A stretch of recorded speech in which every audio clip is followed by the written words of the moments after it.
ሰላም ጤና ይስጥልን ክቡራንና ክቡራት የኢትዮቁም ነገር ቤተሰቦች በዛሬው መረጃ መርሃ ግብራችን በአሜሪካ ተለዋዋጭ የሆነ በመጣው የስደተኞች ፖሊሲ ዙሪያ እንዲሁም የአሜሪካ ዜግነትን ለመውሰድ በተቀመጡ መስፈርቶች ዙሪያ በ2026 ተጠባቂ የሆኑ ለውጦችን በተመለከተ አዲስ የተሰሙ መረጃዎችን እናደርሳችኋለን።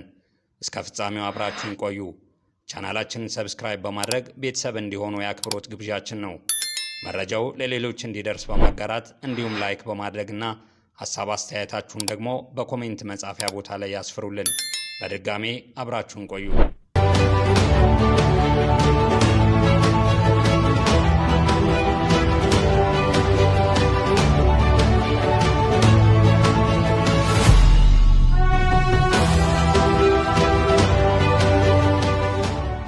በአሜሪካ የኢሚግሬሽን ፖሊሲ ውስጥ ከፍተኛ ክርክር ያስነሳ አዲስ ለውጥ ተፈጥሯል። የአሜሪካ የአገር ውስጥ ደህንነት ጽሕፈት ቤት ዲፓርትመንት ኦፍ ሆምላንድ ሴኩሪቲ በጊዜያዊነት የሚተገበር የበፈቃድ ከአሜሪካ የመውጣት ፕሮግራም አስጀምሯል። ይህም ሕጋዊ ባልሆነ መንገድ በአሜሪካ የሚኖሩ ሰዎች በራሳቸው ፈቃድ አገሩን ከለቀቁ $3000 የአሜሪካ ዶላር የገንዘብ ድጋፍና ነፃ የአንድ መንገድ የአየር ትኬት እንዲያገኙ የሚያበረክት ነው። መንግስት ይህን እርምጃ ወጪ ቆጣቢና ሰብአዊ አማራጭ እንደሆነ ይገልጻል። ምክንያቱም የኢሚግሬሽን እስር ቤቶች መጨናነቅን፣ የፍርድ ቤት መዘግየቶችን ለመቀነስና ከፍተኛ የሆኑ የመንግስት ወጪዎችን ለመቆጣጠር ይረዳል ብለዋል። በዚህ ፕሮግራምም መሳተፍ የሚፈልጉ ግለሰቦች በመጀመሪያ በሲቢፒ ሆም የተባለውን የሞባይል መተግበሪያ በመጠቀም አሜሪካን ለመልቀቅ ፈቃዳቸውን መመዝገብ አለባቸው። ከዚያም መንግስት ማንነታቸውን ይፈትሻል። መውጣታቸው በይፋ ከተረጋገጠ በኋላ $3000 የአሜሪካ ዶላር ይከፈላቸዋል። ይህም ገንዘብ በሀገራቸው ሲደርሱ ለመኖሪያ፣ ለምግብ፣ ለመጓጓዣና ለሌሎች መሰረታዊ ፍላጎቶች እንዲረዳ የታሰበ ነው። የዲኤችኤስ ባለስልጣናት ይህ ገንዘብ ቅጣት ወይም ደግሞ ክፍያ አይደለም ብለው ያብራራሉ።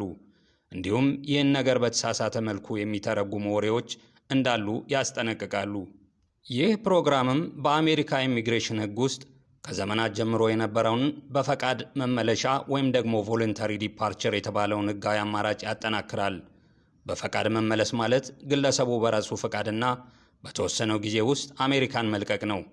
ከመባረር ወይም ደግሞ ዲፖርቴሽን ጋር በጣም ትልቅ ልዩነት አለው ብለው ይናገራሉ። መባረር ወይም ደግሞ ዲፖርቴሽን ከሆነ ግለሰቡ በግድ እንዲወጣ ይደረጋል።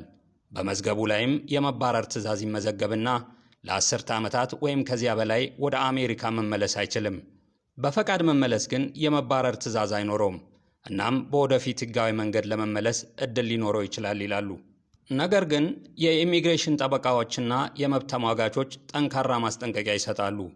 ምክንያቱም ከአሜሪካ መውጣት ብቻ በራሱ በአንዳንድ ሁኔታዎች የ3 ዓመታት ወይም የ10 ዓመታት መመለሻ እገዳ ሊያስከትል ይችላል። እንዲሁም በሂደት ላይ ያሉ የጥገኝነት ወይም ደግሞ አሳይለም ጠያቂዎች፣ የቤተሰብ ማመልከቻዎች ወይም ሌሎች ሕጋዊ መንገዶች በሙሉ ሊቋረጡ ይችላሉ። ስለዚህ ባለሙያዎች ማንኛውም ሰው ይህን ፕሮግራም ከመቀበሉ በፊት ልምድ ካለው የኢሚግሬሽን ጠበቃ ጋር መመካከር እጅግ አስፈላጊ ነው ይላሉ። መንግሥት መስፈርቶችን ግልጽ አድርጓል። ከባድ ወንጀል ያለባቸው፣ የአገር ደህንነት ስጋት ሊያስከትሉ የሚችሉ ወይም አንዳንድ ቀደም ባሉ ጊዜ ዲፖርቴሽን ትዕዛዞች ያሉባቸው ሰዎች ከፕሮግራሙ ሊገለሉ ይችላሉ። ከዚህ በላይ በመንግስት በፈቃድ መመለሻ ተስማምተው ነገር ግን በተወሰነው ጊዜ በማይወጡ ስደተኞች ላይ ከ1000 እስከ $5000 የሚደርስ የገንዘብ ቅጣት፣ የመባረር ትዕዛዝና ከ10 ዓመታት በላይ የኢሚግሬሽን ጥቅሞችን ማጣት እንደሚከተል አስጠንቅቀዋል። በአጠቃላይ ይህ $3000 በፈቃድ መመለሻ ፕሮግራም አሜሪካ የኢሚግሬሽን ችግሮችን ለመፍታት የምትሞክረውን አዲስ አቅጣጫ ያሳያል። አንዳንዶቹ እንደ ተግባራዊና የወጪ ቆጣቢ መፍትሄ ሲመለከቱት፣ ሌሎች ግን እንደ ግፍ ያዩታል። ዛሬም ድረስ በአሜሪካ ውስጥ የኢሚግሬሽን እና ተያያዥ ጉዳዮች አከራካሪ እንደሆኑ ቀጥለዋል።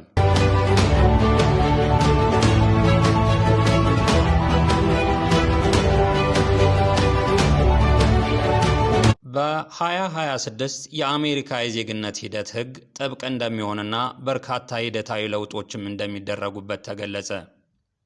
በአሜሪካ ግሪን ካርድ አግኝተው እየኖሩ ነው ወይስ ደግሞ የአሜሪካ ዜግነትን ለማግኘት አመልክተዋል? ወይስ የማመልከት ሐሳብ አለዎት? እንግዲያውስ ይህ መረጃ ይጠቅሞታል። እስከ መጨረሻው ያድምጡት። በአሁኑ ጊዜ በአሜሪካ ውስጥ የዜግነት መውሰድ ወይም ደግሞ ናቹራላይዜሽን ሂደት ለሚሊዮኖች የቋሚ ነዋሪዎች እጅግ አስፈላጊና ወሳኝ ጉዳይ ሆኖ ተቆጥሯል። ይህ ሂደት ከግሪን ካርድ በኋላ ሙሉ የአሜሪካ ዜግነትን መውሰድ ይፈቅዳል። ይህም ምርጫ ላይ እንደመሳተፍ፣ የፌዴራል ሥራዎችን መስራት፣ ቤተሰብን በፍጥነት ማምጣትና ከአገር ማስወጣት ያሉ መብቶችን ይከፍታል። በአጠቃላይ አመልካቾች ቢያንስ 5 ዓመት በሕጋዊ ቋሚ ነዋሪነት በአሜሪካ መኖር አለባቸው። ከአሜሪካዊ ዜጋ ጋር ለተጋቡ ሰዎች ደግሞ 3 ዓመት ብቻ በቂ ነው። እንዲሁም በአሜሪካ ውስጥ በአካል መኖር ወይም ፊዚካል ፕሬዘንስ፣ መሠረታዊ የእንግሊዝኛ ንባብ፣ ጽሑፍና ንግግር ችሎታ እና የአሜሪካን ታሪከ መንግሥት ወይም ደግሞ ሲቪክስ ዕውቀት መኖር ይጠይቃል። የናቹራላይዜሽን ፈተና የእንግሊዝኛና የሲቪክስ 2 ክፍሎች ያሉት ሲሆን በቃለ መጠይቅ ወቅት አመልካቹ ከተዘጋጁ ጥያቄዎች መካከል በቂ መልስ መስጠት አለበት። ሆኖም ለአረጋውያንና ረጅም ጊዜ በአሜሪካ የኖሩ ሰዎችና ለአካል ጉዳተኞች አንዳንድ ሕጋዊ ነፃነቶች እንዳሉ ይገለጻል። በተጨማሪም ጉድ ሞራል ካራክተር ተብሎ የሚጠራው መመዘኛ በአሁኑ ጊዜ እጅግ ተጠናክሯል። ይህም አመልካቹ ከባድ ወንጀል አለመፈጸሙን፣ ግብር መክፈሉን፣ የቤተሰብ ድጋፍ ግዴታዎችን መፈጸሙንና በማህበረሰቡ ውስጥ ጥሩ ባህሪ መኖሩን በጥልቀት ይመረምራል። በተመሳሳይ ጊዜ የአሜሪካ ዜግነትና ስደተኞች አገልግሎት ፋይል መጠን መጨመር ምክንያት ሂደቱ ሊዘገይ ቢችልም ባለሙያዎች ሁሉንም መረጃ በትክክል መሙላት፣ ውሸት አለመናገርና ከተቻለም የኢሚግሬሽን ጠበቃ ምክር መውሰድ እጅግ አስፈላጊ መሆኑን ያሳስባሉ። ስለዚህም የአሜሪካ ዜግነት መውሰድ ጥልቅ መብትና ኃላፊነት ሲሆን ይህ ዜግነትን የማግኘት መንገድም ጥንቃቄን፣ ትዕግስትንና በቂ መረጃን መከተል የሚፈልግ ሂደት መሆኑን ባለሙያዎች ያስጠነቅቃሉ። በ2025 መጨረሻ የጀመረው የዜግነት ወይም ሲቪክስ ፈተና በ2026 ዓመተ ምህረትም ውስጥ መተግበሩን ይቀጥላል። እናም ለአብዛኞቹ ዜግነት አመልካቾች ተፈጻሚ ይሆናል። በአዲሱ ደንብ መሠረት ከ2025 ኦክቶበር 20 ጀምሮ ፎርም ኤን 400 የሚያቀርቡ አመልካቾች 128 ጥያቄዎችና በፊት ጊዜ ከነበረው የበለጠ ጠንከር ያለ የሲቪክስ ፈተና መውሰድ ይኖርባቸዋል። በቃለ መጠይቅ ጊዜ እስከ 20 ጥያቄዎች ሊጠየቁ ይችላሉ። ፈተናውን ለማለፍ ቢያንስ 12 ጥያቄዎች በትክክል መመለስ ያስፈልጋል። ይህ ከቀድሞው ስርዓት ጋር ሲነጻጸር በጣም የተለየ ነው። ምክንያቱም ቀድሞ ከ10 ጥያቄዎች መካከል 6 ብቻ በትክክል መመለስ ይበቃ ነበር። እነዚህ ለውጦች ለብዙ ዓመታት የሚቆይ የዜግነት ሂደት ማሻሻያ አካል ሲሆኑ በ2026 እና ከዚያ በኋላም መተግበራቸውን ይቀጥላሉ።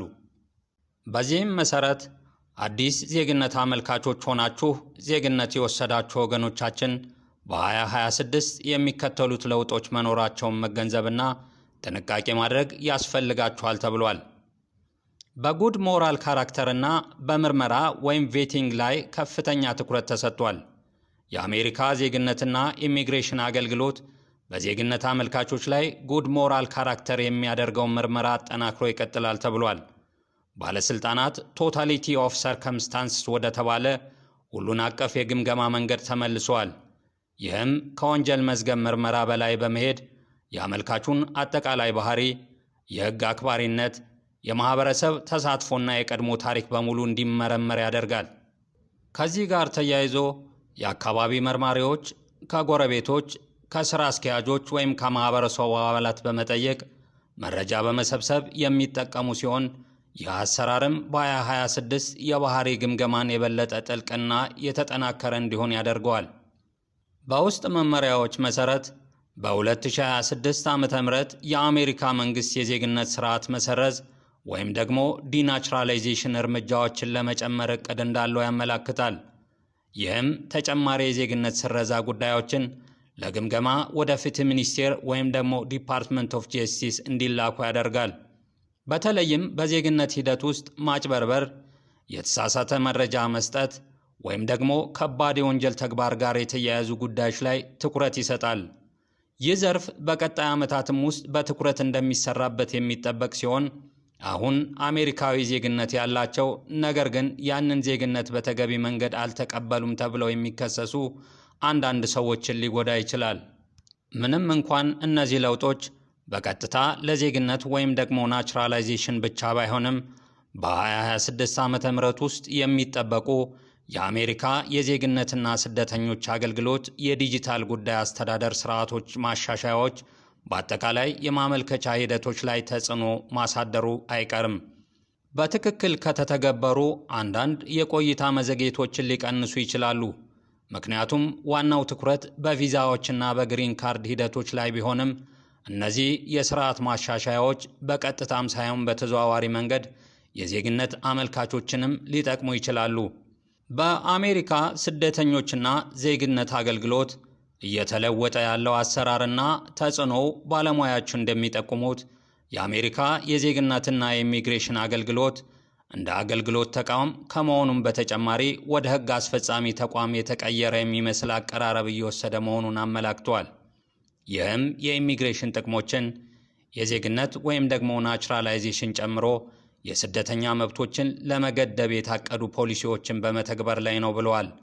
በዚህም የተጠናከረ ምርመራ ወይም ቬቲንግ እና ተጨማሪ የሰነድ መስፈርቶች እየተጠየቁ ሲሆን እነዚህ አቀራረቦች በ2026 ዓመተ ምህረትም ውስጥ መቀጠላቸው የማይቀር መሆኑን ባለሙያዎች ይናገራሉ።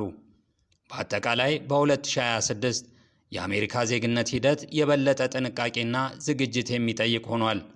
ስለዚህ የዜግነት አመልካቾች አዲሱን የሲቪክስ ፈተና በጥልቅ መዘጋጀት፣ ሁሉንም ሰነዶቻችሁን ትክክለኛነት ማረጋገጥና በሙሉ ማቅረብ፣ ሕግን ማክበርና የግል ባህሪያቸውን በማስተካከል እንዲሁም በአሜሪካ ዜግነትና ስደተኞች አገልግሎት ጥያቄዎች ላይ አፋጣኝ መልስ መስጠት እጅግ አስፈላጊ ነው።